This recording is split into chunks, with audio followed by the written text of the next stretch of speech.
मित्रों, क्या आप जानते हैं कि देवर्षि नारद का जन्म कैसे हुआ था और देवर्षि नारद अपने पूर्व जन्म में कौन थे? देवर्षि नारद यहाँ वहाँ क्यों भटकते रहते हैं?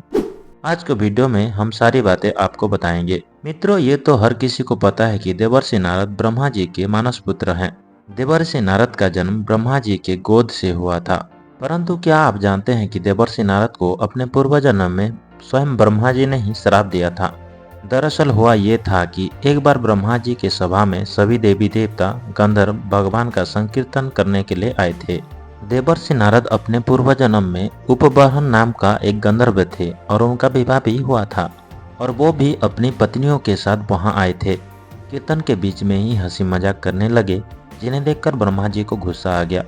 तभी ब्रह्मा जी ने नारद मुनि को श्राप दिया कि तुम एक शूद्र के घर में जन्म लोगे। इसी श्राप के चलते देवर्षि नारद का जन्म एक शूद्र के घर में हुआ था। इस जन्म में जैसे ही वो पैदा हुए थे, उनके पिता की मृत्यु हो गई।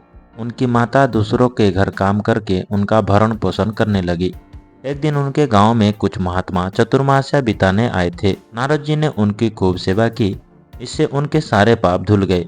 जाते समय महात्मा ने प्रसन्न होकर उन्हें भगवान नारायण के नाम जपने का और उनके स्वरूप का ध्यान करने के लिए उपदेश दिया था।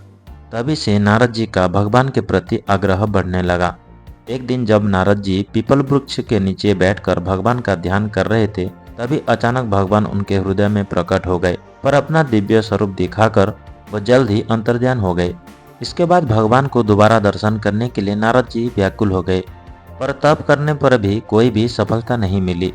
अंत में आकाशवाणी से उन्हें अगले जन्म में भगवान का दर्शन होने के लिए सूचना मिली। उसके बाद कल्प के अंत में ब्रह्मा जी के मानस पुत्र के रूप में अवतरित हुए थे, जो कि भगवान विष्णु के सर्वश्रेष्ठ भक्त बन के उनका गुणगान करते रहे और विचरण करने लगे।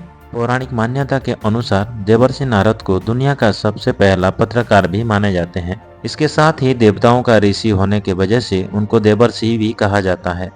देवर्षि नारद को महर्षि व्यास, महर्षि वाल्मीकि और महाज्ञानी सुखदेव का गुरु भी माना जाता है। इसके साथ ही देवर्षि नारद माता लक्ष्मी और भगवान विष्णु का विवाह भी करवाया था। भगवान शंकर के द्वारा जलंधर का विनाश करवाया, कंस को आकाशवाणी का अर्थ समझाया, वाल्मीकि को रामायण रचने का प्रेरणा दी, वेदव्यास जी से भगवत गीता का रचना करवाई। देवर्षि नारद ने दक्ष के 10,000 पुत्रों को योग उपदेश देकर संसार से विमुख कर दिया था। इसी वजह से दक्ष ने देवर्षि नारद को श्राप दिया कि तुम हमेशा यहाँ वहाँ भटकते रहोगे और एक जगह पर 2 मिनट से ज्यादा वक्त नहीं टिक पाओगे। और यही कारण है कि देवर्षि नारद हमेशा यहाँ वहाँ विचरण करते रहते हैं। वो कभी भी एक ही जगह 2 मिनट से ज्यादा वक्त टिक नहीं पाते हैं। चैनल को कृपया सब्सक्राइब कर देना। वीडियो को अंत तक देखने के लिए आपका बहुत बहुत धन्यवाद।